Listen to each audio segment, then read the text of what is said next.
Bien, vamos a ir al documento de trabajo.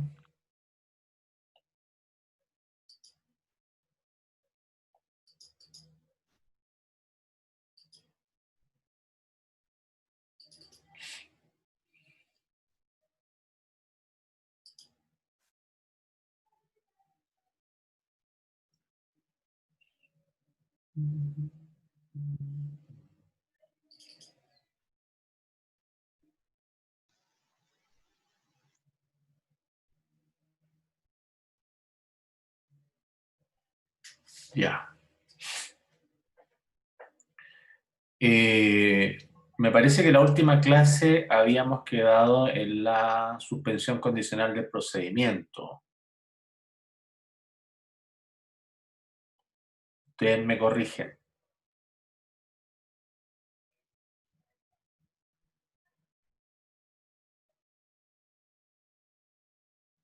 Estábamos viendo los efectos de la formalización y dentro de los efectos de la formalización veíamos que existían efectos extraprocesales y efectos procesales. El efecto, el efecto extraprocesal es precisamente que se suspende la prescripción de la acción penal, lo cual significa que la formalización hasta cierto grado detiene el transcurso del tiempo para los efectos de poder llegar a obtener la prescripción de la acción penal y con ello la extinción de la responsabilidad misma. El resto de los efectos veíamos que eran procesales y habíamos visto el efecto del plazo de la investigación, que empezaba a correr un plazo, ¿no es verdad? Un plazo legal de 2 años, o judicial menor en este caso a los 2 años. Veíamos también respecto al Ministerio Público que no podía archivar provisionalmente la investigación luego que en este caso haya ocurrido la formalización. Y habíamos visto la petición de salidas alternativas, entendiendo que las salidas alternativas forman parte del sistema acusatorio para precisamente impedir que todos los asuntos lleguen a juicio oral, ya sea por conveniencia social, yo diría por economía procesal, y también, por qué no decirlo, por aspectos económicos probablemente tales que tienen que ver con el financiamiento del sistema mismo, ¿no?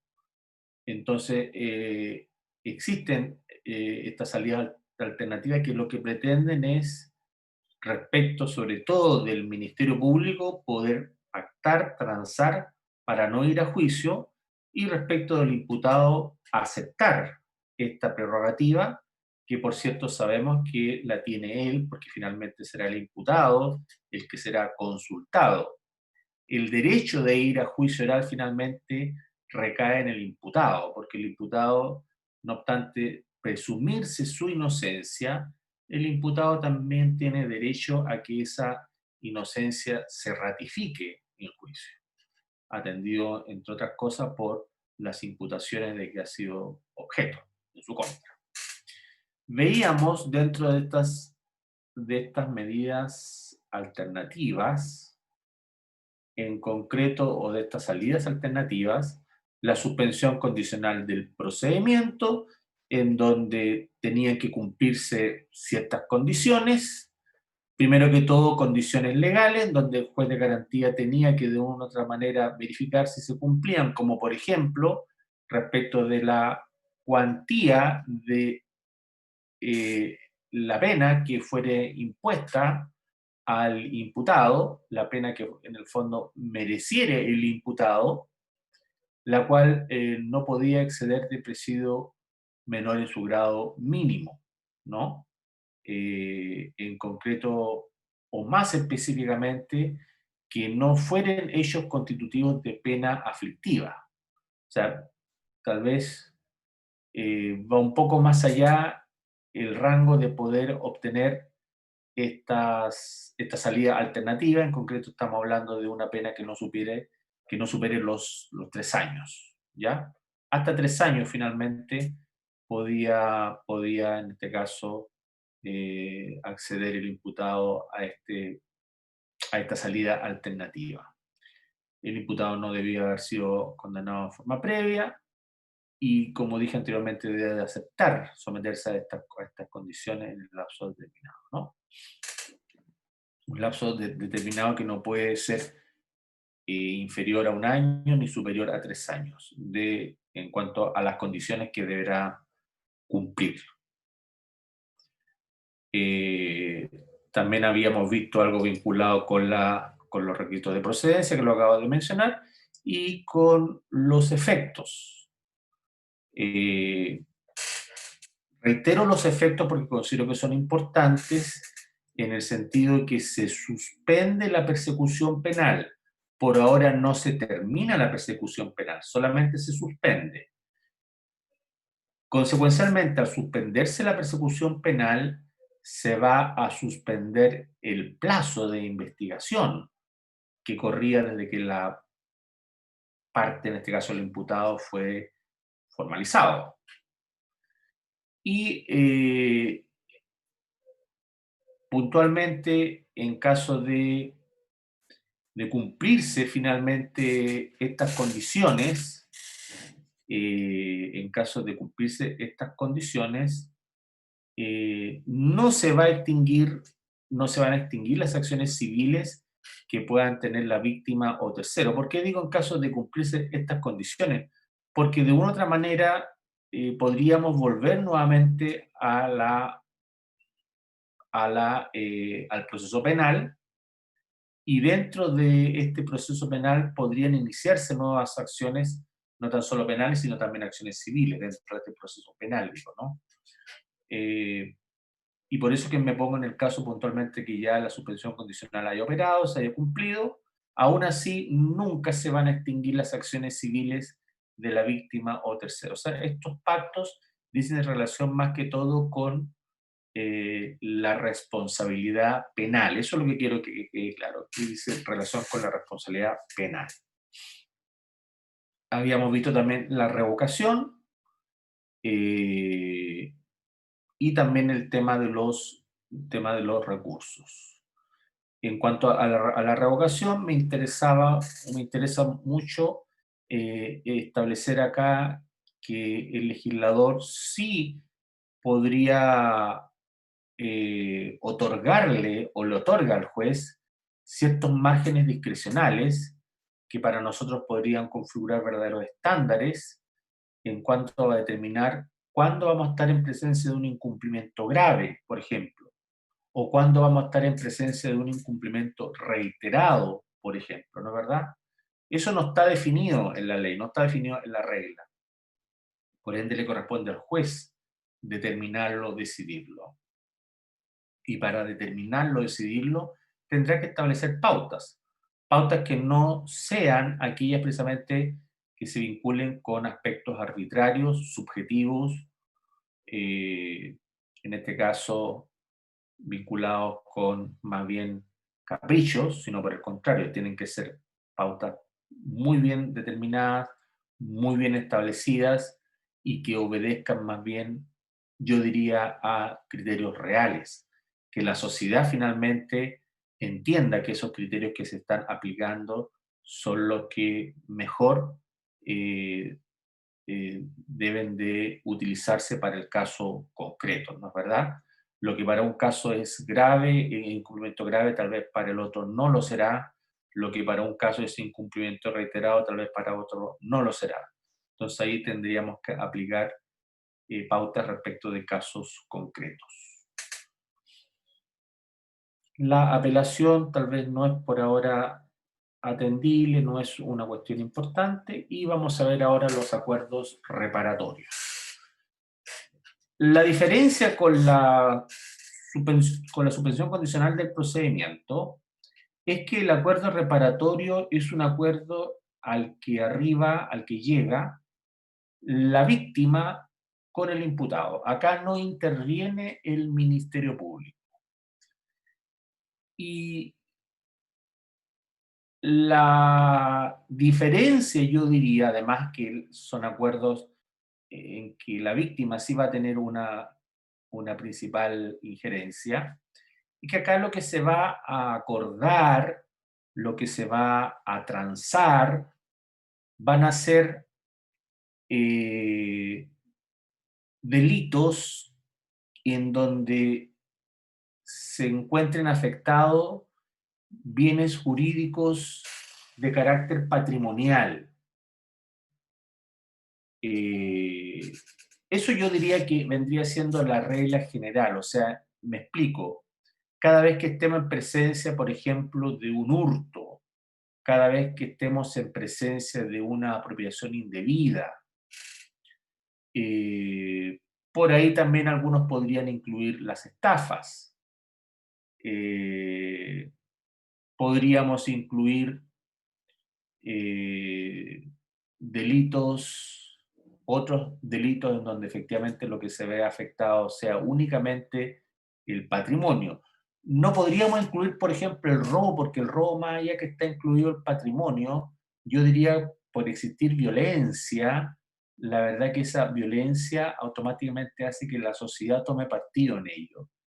Y la sociedad no podría acá entonces intervenir dentro de este acuerdo reparatorio. Solo lo puede hacer la víctima, ¿me entienden? Entonces, no se mira el robo como como un delito que sea posible de lograr eh, que las partes puedan lograr un acuerdo reparatorio. Sí, estos otros delitos que acabas de mencionar, en donde preferentemente no está la violencia de por medio, sino que está el engaño, está en este caso el perjuicio material propiamente tal, eh, relacionado con un tipo penal, descrito en el Código Penal en una ley especial. Eso es la regla general. Pero el legislador también incorporó otros delitos que pueden ser objeto de estos acuerdos reparatorios, que en concreto son las lesiones menos graves. Lesiones menos graves que yo diría las incluye en atención a la cuantía de la pena que van a tener estas lesiones menos graves. Y también incluye, por cierto, a los cuasi delitos. Sabemos que los cuasi delitos son delitos culposos. En ese escenario también sigue la misma pauta, la misma lógica. O sea, estamos hablando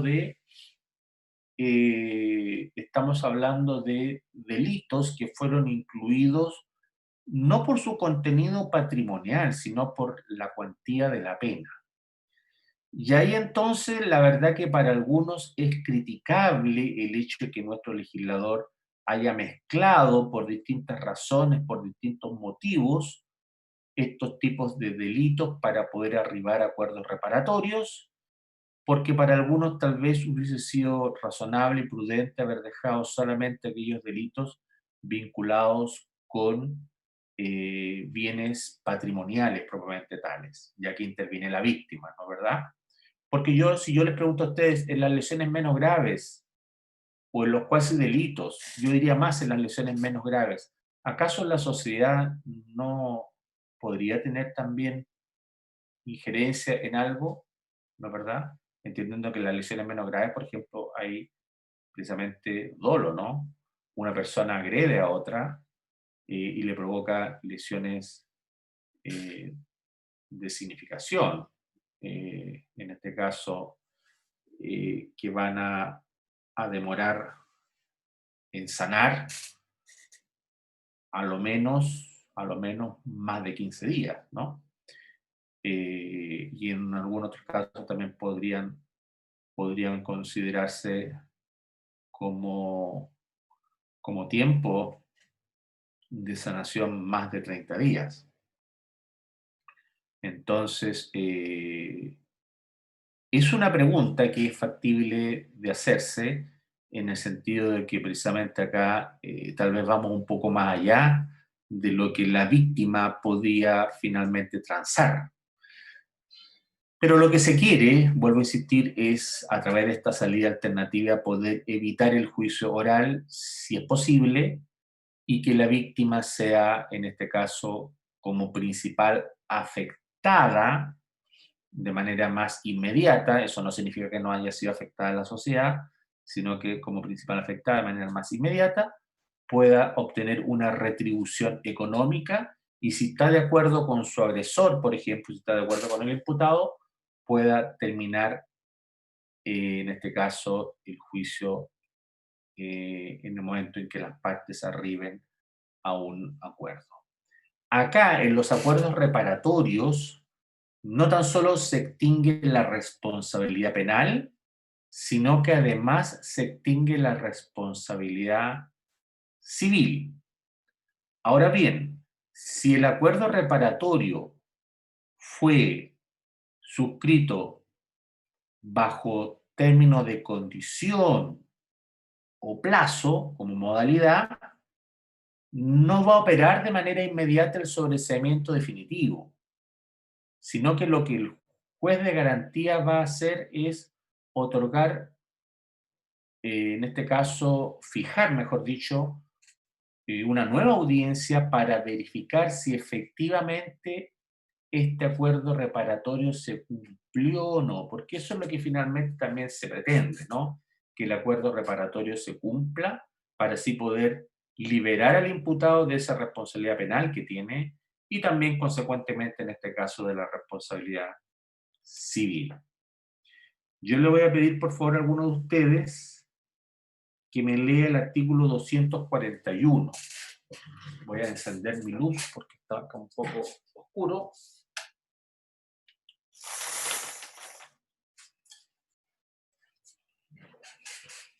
¿Qué me puede leer, por favor, el artículo 241 del Código Procesal Penal, donde está tratado los acuerdos reparatorios?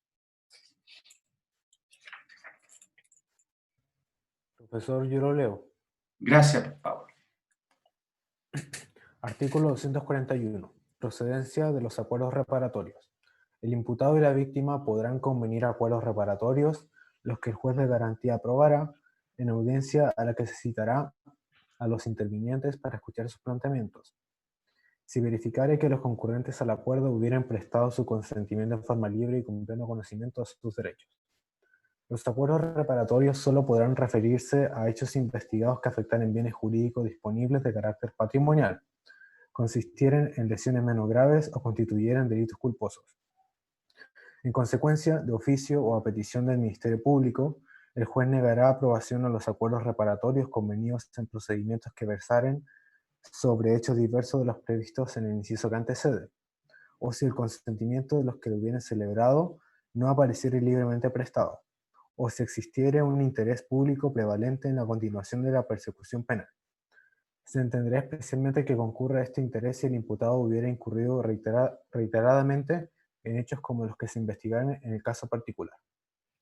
Gracias. Acá, si se fijan, encontramos otro concepto que también puede ser motivo de pauta, de estándar, de análisis jurisprudencial, que es el interés público prevalente. ¿Qué entendemos por interés público prevalente? ¿Y por qué es importante el interés público prevalente? Porque no obstante cumplirse los requisitos a que alude el 241, si es que existe un interés público prevalente que es superior a las circunstancias que se estén cumpliendo los requisitos que acabo de señalar, eso obliga de inmediato a que el juez de garantía, de manera justificada, no acceda al acuerdo reparatorio. Y claro, acá se está poniendo como ejemplo la reiteración de hechos de similar naturaleza. Supongamos que el imputado de manera reiterada ha cometido hurtos o el imputado de manera reiterada ha cometido apropiaciones indebidas, o sea, no es la primera en la que incurre, por ejemplo. Entonces ahí el juez de garantía podrá, por cierto, con los antecedentes tenidos a la vista, que la única manera la única manera que podría tener el juez de garantía estos antecedentes, yo diría más bien sería a través del Ministerio Público, salvo que sea un juez de muy buena memoria y se memorice muy bien los casos a caso que va teniendo en el día a día, pero yo diría que acá el Ministerio Público podría aportarle antecedentes para poder evidenciar si efectivamente estamos en presencia de una persona que, habiendo sido formalizada vez tras vez, ha vuelto a incurrir en estos hechos y se ha visto beneficiada de manera, yo diría, indebida de estas salidas alternativas. Porque las salidas alternativas no son para fomentar malos hábitos, no son para fomentar en este caso, la falta de penalidad respecto de quienes socialmente hablando no han entendido que deben de incursionar por caminos alejados de la criminalidad, ¿no es verdad? Entonces acá el factor de política criminal, por ejemplo, carece total y absolutamente de causa cuando vemos que una persona sigue incurriendo en ilícitos y sigue, en este caso, eh, siendo objeto de formalizaciones, no obstante haber llegado a acuerdos reparatorios. Eso se pretende impedir. Entonces el interés público prevalente podría ser, por ejemplo, se me ocurre, algún interés vinculado, por ejemplo, si estamos hablando de un cuasi delito, estaría vinculado con el lugar en donde ocurrió el hecho y en donde, por ejemplo, una comunidad educacional, supongamos que el hecho ocurrió en una universidad, un cuasi delito ocurrido en una universidad o lesiones menos graves en una universidad, para ser más concreto, o en un establecimiento educacional superior. La pregunta es, ¿el hecho fue de tanta magnitud o los involucrados son de tan, yo diría, relevancia en sus cargos, que tal vez sí existe un interés público prevalente como para no arribar así nomás a un acuerdo reparatorio y continuar precisamente con la investigación? Entonces, esto finalmente lo deberá de dilucidar, lo deberá determinar el juez de garantía. Eh, ¿Quién debiera de apoyar o quién debiera de ser el defensor de este interés público prevalente? Precisamente es el Ministerio Público. Porque supongamos que están de acuerdo la víctima y el imputado. Y la verdad que al estar de acuerdo podríamos pensar que hasta ahí nomás llegó todo, no hay más vuelta que dar y finalmente no continúa la persecución penal. Pero como sabemos que quien tiene la obligación de perseguir penalmente a las personas es el Ministerio Público, este podría eventualmente ejercer este interés público prevalente. Esto lo pongo como ejemplo para señalar otras alternativas diferentes a las de la reiteración de, en este caso, eh, de hechos, ¿no? Me atrevería a decir que uno podría ser el lugar donde se cometió el ilícito. Otro podría ser los cargos puntualmente que desarrollan las personas que cometieron el ilícito, ¿no verdad? De una u otra manera, cómo la sociedad toda podría verse afectada con este acuerdo. No sé si me estoy dando a entender. Afectada en la credibilidad misma, hasta inclusive, ¿por qué no decir, del sistema? ¿Ya? Entonces, es por esto que vemos que existen barreras siempre. Me parece que esta barrera podría resultar sana, el interés público prevalente, en la medida que no sea por judicializar cualquier cosa, sino que sea precisamente para justificar casos concretos en donde precisamente se requiere judicializar ciertas cosas para poder evitar cualquier malentendido y para poder, sobre todo, legitimar la decisión de la autoridad judicial, ¿no? No sé si hay alguna pregunta con respecto a esto. Profesor, yo ¿Sí? Por supuesto. podría ser, por ejemplo, el caso que se dio más o menos en diciembre, enero, de un jefe que le golpeaba a sus trabajadores ¿Ya? y le provocaba lesiones menos graves. O sea, él no podría llegar a un acuerdo reparatorio con las personas porque hay un interés por ejemplo, del sindicato de trabajadores de esa empresa. Sí. El ejemplo que tú pones es muy bueno, más allá que vuelvo a insistir, esto no depende de uno, no depende del profesor, del alumno, sino que depende en este caso del juez. Lo que hace el Ministerio Público, lo que hace uno, lo que hacen ustedes, somos crear probablemente opciones, poner ejemplos, me parece el ejemplo que tú pones muy, muy bueno, en el sentido que efectivamente, si bien es cierto, se ven afectados trabajadores y los trabajadores probablemente llegaron a un acuerdo con el empleador, pero el hecho trasciende, eso yo diría en la palabra, trasciende al conjunto de trabajadores que laboran en esa empresa, por ejemplo, ¿no es verdad? Y podría perfectamente el sindicato entender de que acá, si es que están sindicalizados los trabajadores, podría entender que acá existe un interés público prevalente. Acá entonces entenderíamos, eh, no sé si el sindicato, eh, me parece que el sindicato actuando como querellante no podría, porque los trabajadores son las víctimas y si los trabajadores existen, están vivos en este caso por tener lesiones menos graves, son ellos las víctimas, no podría intervenir el sindicato. Pero ante un interés público prevalente, sí el sindicato, por ejemplo, podría ejercer presión respecto de la fiscalía. Y la fiscalía tendría que escuchar al sindicato y tendría que, en este caso, por ejemplo, oponerse a este acuerdo reparatorio. ¿Ah? Esa es mi interpretación, yo creo que por ahí va un poco entender de qué se trata este interés público prevalente. Vuelvo a insistir, cuando trasciende en sus efectos los delitos, por muy patrimoniales que sean, por muy menor que tengan sus cuantías, en sus efectos trasciende, por así decirlo, a la víctima y al imputado. Va más allá. Afecta a la sociedad toda, derechamente, o a un cuerpo intermedio de esa sociedad toda, como sería el caso del sindicato o de los trabajadores de esa empresa.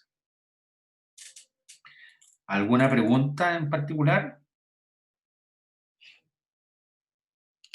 Les dije los efectos de estos acuerdos reparatorios, ¿no es verdad?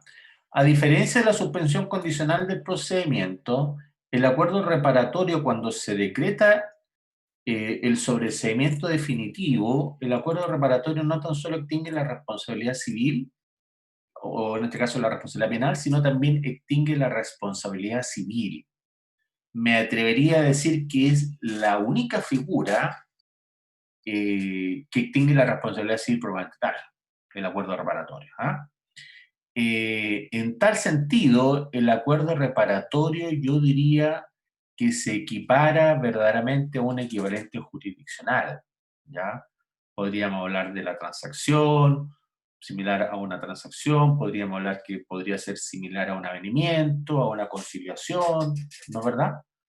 O sea, en definitiva aquí estamos extinguiendo también responsabilidad civil y por ende me parece que el acuerdo reparatorio es un equivalente jurisdiccional, por cierto, con la resolución recaída en ella, que sería en este caso el sobreseimiento definitivo.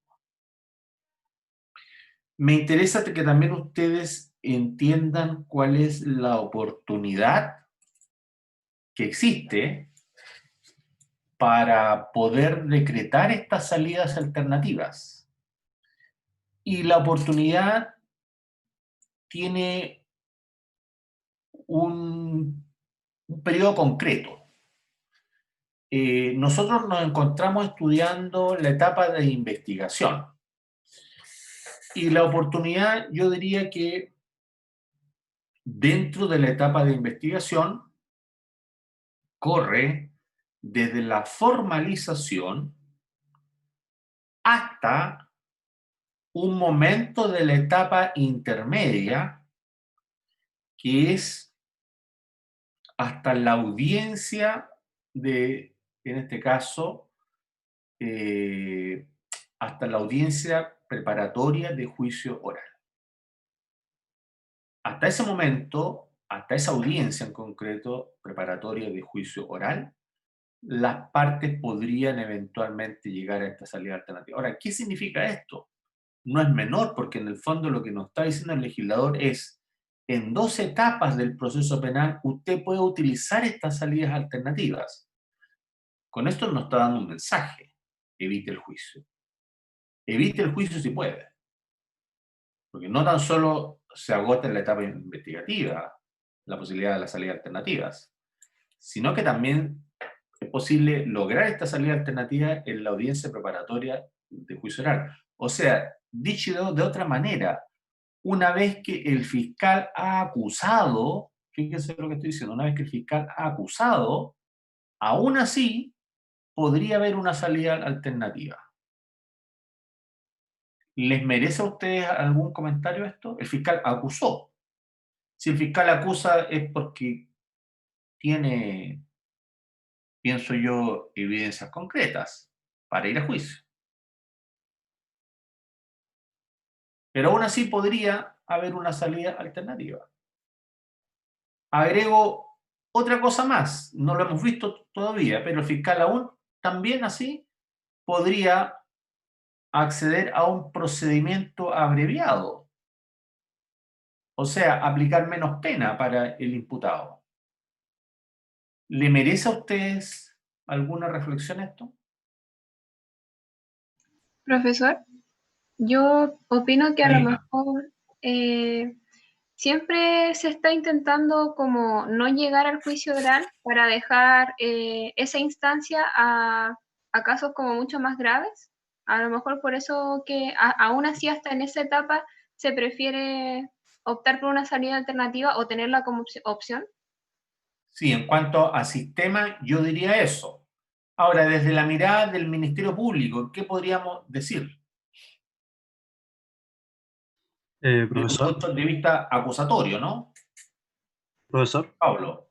eh, pues se podría decir que es tan importante eh, concentrar la labor de la acusación en temas realmente relevantes que se dan estas oportunidades para que todas aquellas instancias, aun cuando el órgano que está acusando tiene la intención de enfrentarse a todo lo que hemos visto, todos los la presunción de inocencia y todo lo que sea en el juicio, aún así le da la oportunidad de que los juicios menos relevantes puedan acortarse en la vía del procedimiento.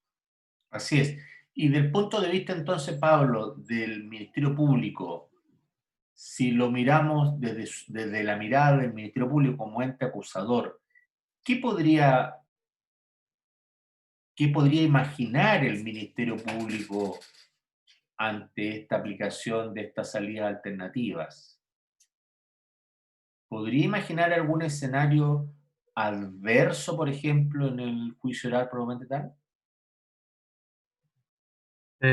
Con imaginar, profesor, se refiere a... eh, ¿cómo se Vislumbrar, o llama? sea, en este caso, especular, pues, ¿no? Un escenario adverso en el juicio oral propiamente tal.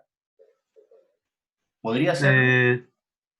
Eh, claro que quizás que con toda la intención que tiene no salga victorioso esto y Así lleguemos es. a un punto en que no haya funcionado su acto. Así es. Porque acá yo sé que cuesta entender este aspecto, ¿ah? Pero el sistema acusatorio funciona en base a, sobre todo desde el punto de vista del Ministerio Público, funciona para que el fiscal vaya a juicio para ganar, no para perder, sino para ganar el caso. Entonces, acá no es menor cuando el Ministerio Público va a juicio y pierde, sinceramente, ¿no? Porque quien pierde credibilidad es el Ministerio Público. O sea, acusó a una persona y así todo esa persona no fue condenada. Puso en movimiento el órgano jurisdiccional, puso en movimiento todo su aparato investigativo, a las policías, a los peritos, todos los elementos con que cuenta el Estado para perseguir a una persona, y aún así no fue posible condenar. Entonces, también podríamos pensar que estas salidas alternativas y los procedimientos abreviados le permiten al Ministerio Público, ¿por qué no decirlo?, tener la alternativa de no ir a juicio para no perder, que es otra mirada que también podríamos tener desde el punto de vista de lo que es un sistema acusatorio, yo diría, propiamente tal, ¿no? Un sistema acusatorio genuino, ¿no? En donde lo que se busca es la persecución y se busca, en este caso, vencer y obtener la culpabilidad del imputado, ¿no? Con medios idóneos, con medios legítimos, pero se busca eso, ¿ya? Y es por eso entonces que el acuerdo se presenta como beneficio para ambas partes. Porque por otro lado, el imputado, si bien es cierto, tiene el derecho, y esto también, por favor, no lo olviden, es el imputado el que tiene el derecho a ir a juicio oral, no es la víctima. La víctima sí, pero es el imputado más que la víctima, porque el imputado se le está, en este caso, se le está, yo diría, directamente se le está acusando, ¿no? De un hecho que reviste caracteres de delito con cierto grado de participación y se le pretende imponer una pena, o sea, en este caso se le pretende en concreto restarle, coartarle su libertad personal. Entonces, genuinamente también digo, el imputado tiene derecho a que a través de un juicio oral se ratifique su presunción de inocencia y con los resultados que de ello devenga, como por ejemplo que el Ministerio Público sea condenado en costas, que no es menor, ¿ya? Ese otro efecto que también tienen que saber ustedes. Si el Ministerio Público pierde, va a ser condenado en costas. Y esas costas van a ir al peculio, al patrimonio del imputado y de su abogado. Entonces, son aspectos que se deben de considerar. ¿Ah? Más allá, vuelvo a insistir, de lo que está en juego, por así decirlo, ¿no? Entendiendo que son cosas a veces menores, que lo que se busca es una salida rápida, práctica, en el caso que estamos viendo de las salidas alternativas. Preguntas antes de pasar a otra materia. Profesor, ¿Sí? entonces según esto podemos hablar del tema, no sé si llamarlo valórico, en tanto a por decirlo así, este acuerdo, bueno, más que decirlo así, es un acuerdo entre el órgano acusatorio y el órgano jurisdiccional aparte de administrar la correcta administrar la justicia, de ¿Ya? mantenerse como un órgano vigente, de mantenerse dentro de que dentro de del respeto de la población. Si ustedes me preguntan a mí, acá lo que importa es que los sistemas se vayan legitimando, vayan siendo conocidos por la ciudadanía toda, vayan siendo entendidos por la ciudadanía toda, y que las decisiones que se adopten dentro del proceso penal sean creíbles, que no sean decisiones como por ejemplo, y lamentablemente quedó en la historia nuestra ya, lamentablemente lo digo porque tal vez hubo muchas otras salidas alternativas, otros procedimientos abreviados que sí provocaron buenos frutos, pero este caso puntual que se vincula con estos banqueros, a quienes se les impuso como condición recibir clases de ética. eso no resiste análisis. ¿Me entienden? Porque ahí lo que correspondía... ¿Por qué creen ustedes que correspondía que el Ministerio Público a toda costa fuera a juicio? ¿Se acuerdan del caso ese, no?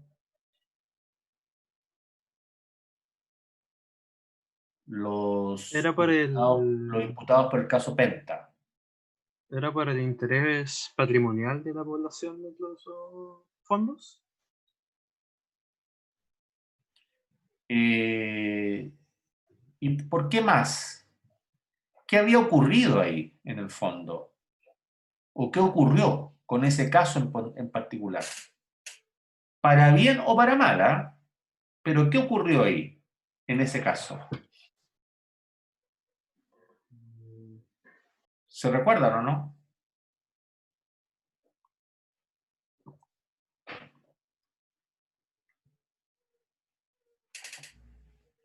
¿Qué pasó con la prensa ahí?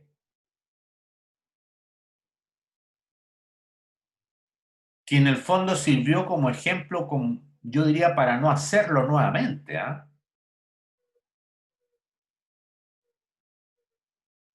Resulta que los alegatos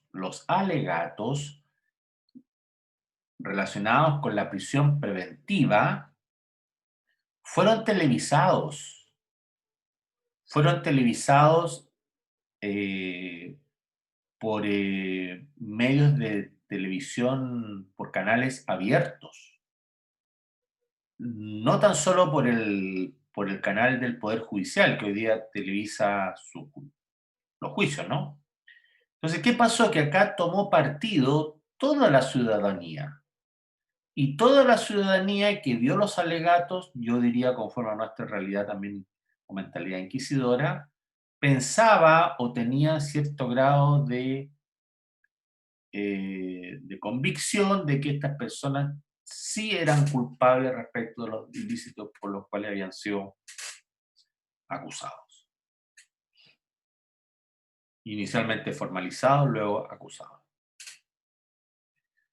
Entonces, cuando un hecho rebasa el interés de unas pocas personas y es conocido por toda la ciudadanía, ¿qué es lo que exige toda la ciudadanía respecto de el resultado de estos hechos? ¿Pedirá el castigo, profesor? ¿El castigo pertinente? Claro, lo que va a pedir en este caso va a ser una verdadera rendición de cuentas. Yo quiero que ustedes me rindan cuenta para yo creerles, porque de lo contrario, yo no les creo a ustedes. Y más aún si los resultados vienen como los que ya sabemos, en donde las partes fueron condenadas, por así decirlo, a recibir clases de ética, más allá que tuvieron que pagar una suma también de dinero, pero recibir clases de ética, la verdad que eso significó para muchos ciudadanos una verdadera burla, ¿no? Más allá que en cuanto a la forma, se estaba cumpliendo. Pero la pregunta es, ¿se estaba legitimando el acuerdo o se estaba legitimando el procedimiento abreviado? Yo diría que no, ¿no? Claramente no. Entonces, de ahí que, en definitiva, a tu pregunta en relación al aspecto valórico, claro que es importante, no es menor. Creo que las instituciones se legitiman conforme a sus actuaciones y en la medida que no existen intereses de por medio. Que todas las personas, yo diría básicamente, sean tratadas de manera similar, sin importar su capacidad económica, entre otras cosas, ¿no, verdad? O el carácter político o la condición política que éstas tengan. Yo creo que nuestro país en ese aspecto está al debe y por eso que nuestra sociedad es crítica con respecto a las instituciones, algunas de nuestras instituciones, ¿no? Ahora, sí tengo que señalar que se ha avanzado mucho, ¿eh? A mi entender se ha avanzado mucho con el sistema acusatorio y vuelvo a insistir, el sistema no es el malo, A veces son los intervinientes del sistema los que de una u otra manera podrían perjudicarlo, ¿no? Pero eso también, por otro lado, sin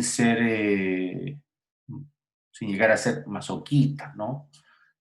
Ocurre también en muchas realidades. Chile es un país más. Lo que pasa es que nosotros, por nuestra idiosincrasia, tendemos siempre a tratar de ser ejemplos de Latinoamérica, de Sudamérica, pero la verdad que no es así. Somos tan iguales que cualquier otro país de Sudamérica, porque derechamente somos un país que sigue siendo lamentablemente subdesarrollado, ¿no? No nos diferenciamos al menos en ese aspecto.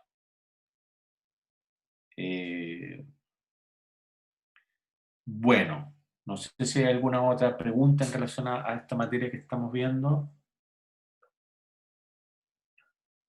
Profesor, a mí me entra la duda respecto del fuero de ciertas personas. Todavía ¿De qué, perdón? del fuero. Del fuero, ¿ya? Eh, por ejemplo, da lo mismo si la persona es un parlamentario, puede ocupar los acuerdos reparatorios o necesita primero un juicio de desafuero. Claro, es que ahí vamos a una materia ya más específica, en el sentido de que para poder ser formalizado un parlamentario debe ser desaforado en forma previa, que es un procedimiento especial que existe, ¿m? Que conoce la Corte de Apelaciones en pleno, la Corte de Apelaciones respectiva. Es como una especie de autorización que da la Corte de Apelaciones para que esa persona que goza de fuero pueda iniciarse un juicio penal en su contra, ¿no?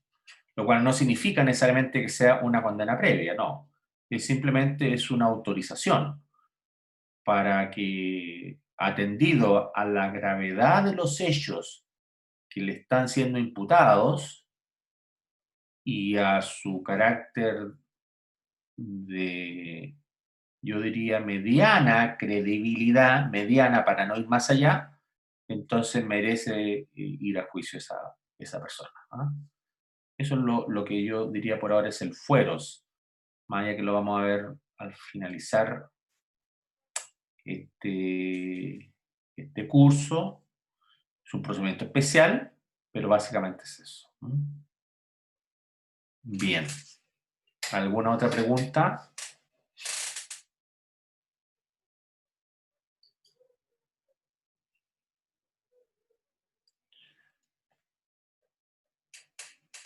Vamos a continuar entonces con otro efecto.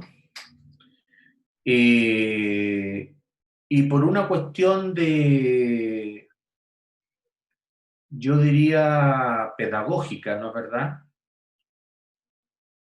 La última medida cautelar que vamos a ver va a ser la prisión preventiva. Pero antes que todo, yo le tengo que explicar a ustedes qué son las medidas cautelares. Las medidas cautelares no son otra cosa que, yo diría,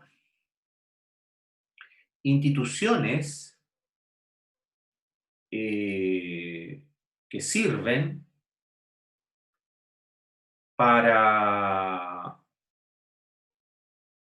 en este caso, asegurar el resultado del juicio.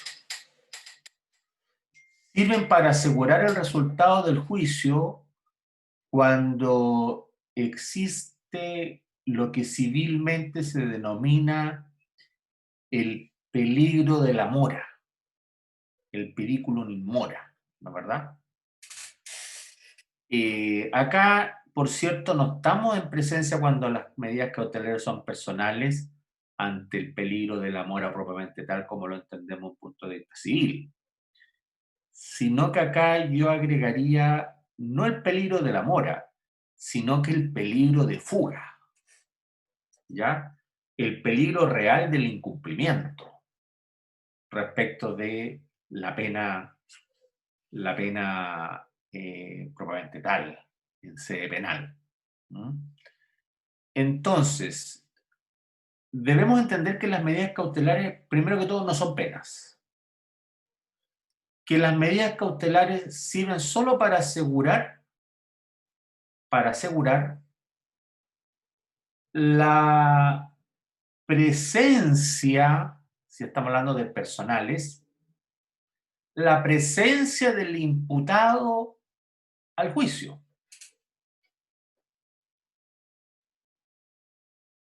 Eso es lo que me debería de importar a mí. Y solo podría a lo mejor incurrir o podría utilizar una medida cautelar extrema, como lo es la prisión preventiva, cuando exista un real peligro de fuga. En los otros casos no. Pero bueno, uno por defecto tal vez cae en la prisión preventiva porque es la que de una u otra manera sí efectivamente merece un poco más de estudio. Pero vamos en este caso a, como está en pantalla, a clasificarlas, ¿no es verdad? Y las medidas cautelares en nuestro Código Procesal Penal las encontramos clasificadas en personales y reales. Las reales,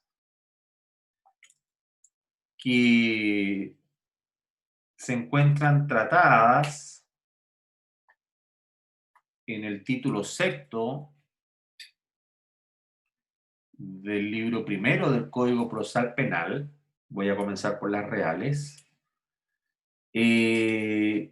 yo diría que tienen un tratamiento más bien similar al tratamiento que tienen dichas medidas en un proceso civil, con ciertas diferencias, con ciertas, yo diría, con ciertas particularidades, ¿ya? Una de estas particularidades, por ejemplo, es, aunque el código no lo señala, pero nosotros lo deberíamos de aplicar supletoriamente, conforme por lo demás el mismo texto legal lo señala o lo permite, deberíamos de hacer una distinción previa entre las medidas precautorias y las medidas prejudiciales precautorias. Porque cuando yo le hablo a ustedes, por ejemplo, de la formalización, que es el efecto de las cautelares, es a consecuencia de la formalización. Entonces, cuando yo le hablo a ustedes de la formalización, les pregunto a ustedes, ¿ustedes creen de que hay demanda en el proceso penal en ese momento? ¿Qué piensan ustedes? Que no hay. Claramente no hay demanda. No hay demanda.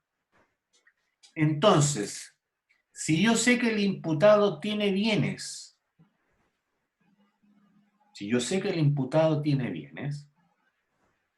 es perfectamente posible que, formalizado que éste fuere, yo acuda a las normas establecidas en el Código de Procedimiento Civil en relación a las medidas prejudiciales civiles, a las medidas, en este caso, prejudiciales precautorias, ¿no es verdad? Y tengo que decir prejudiciales precautorias porque son anteriores a la demanda.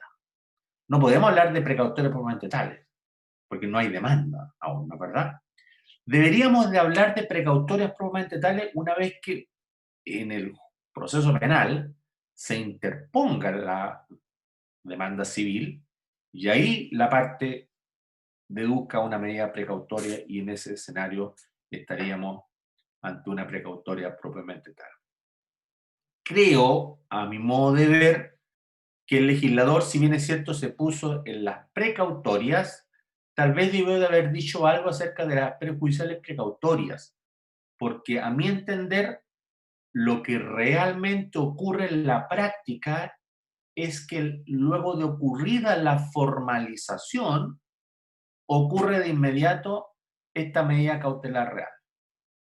¿Qué es lo que le interesa también a las partes? Poder asegurar el resultado del juicio. Y aquí sí me interesa mucho el peligro de la mora, ¿no es verdad? Que la persona pueda deshacerse de su patrimonio para no cumplir con la obligación, que derivaría de su responsabilidad penal, va a también tener una responsabilidad civil, ¿no? Entonces, dentro de ese escenario sí me interesaría a mí hacer esta distinción, cosa que ustedes, cuando pidan una precautoria real, en sus mentes estén los requisitos de las prejudiciales civiles. Le voy a pedir a uno de ustedes que por favor me lea el artículo 157 del Código Procesal Penal.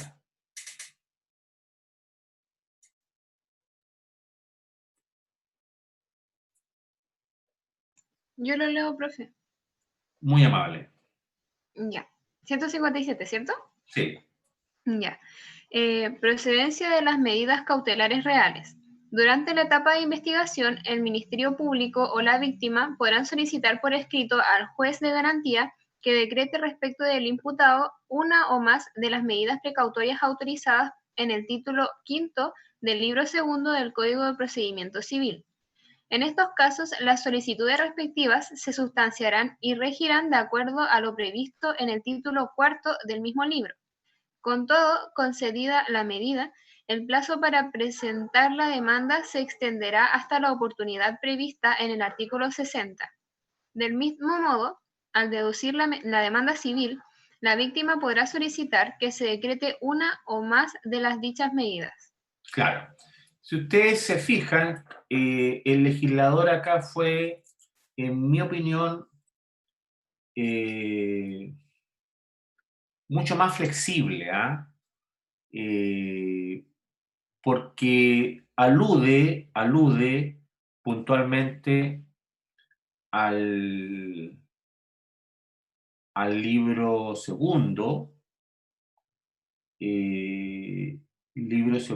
que en este caso estaría tratando las medidas precautorias propiamente tales, ¿ya?